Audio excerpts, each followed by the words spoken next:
everyone, in the previous class of geography in chapter 4 of class 6th, we have learned about the maps and classification of maps. Today, we are going to learn some main components of maps. So let's begin. There are three main components of maps. They are distance, direction and conventional sign or symbols. The direction of a place with respect to the north and the distance between any two places are essential features of a map. Distance. It is not possible to make a map as large as the actual area may be. A map is a depiction of a large area in a limited space. So, a map is drawn to reduced scales.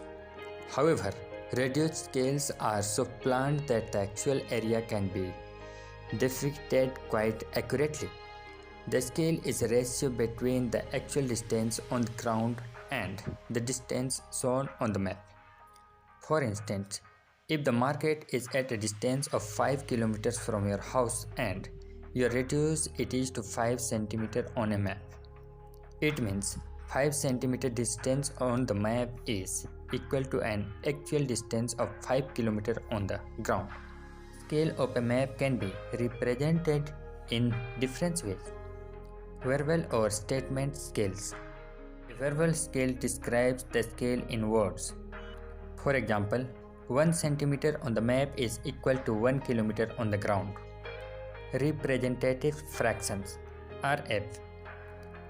A representative fraction represents the scale of a map in terms of a fraction or a ratio between the distance on the map and the actual distance on the land. We can also write it as distance on the map by actual distance on the land. For example, if 1 cm on the map represents 1 km equal to 1 lakh centimeter on the ground, we say the RF of the map is 1 by 1 lakh or 1 ratio 1 lakh. Linear scale. A linear scale is one where the scale of the map is represented by a straight line with uniformly spaced divisions. Directions of a map. All maps should show direction with an upright arrow marked in the upper right hand corner. The tip of the arrow is marked with N, which indicates the north direction. Some maps also show direction with the help of a compass rose. The four main directions, north, south, east and west, are the four cardinal points of the compass. We can also mark intermediate directions such as NE, SE, NW, SW. That means northeast, southeast, northwest and southwest. If nothing is given, then north is usually the top of the map. Do you know? Magnetic compass is used for finding the main directions. The needle of the compass always points to the north to south direction.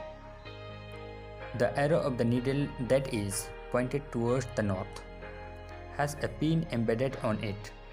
A compass needle always points to magnetic north. Symbols. How would you show features like towns, bridge, post office, railway lines, forest, etc. on a map? You'll have to show them by using certain colors, symbols or letters because there is not enough space in the map to actually draw them. The common signs and symbols that are internationally accepted and used in maps are called conventional symbols. Colors used in a map give the map a good look and also provide definite information.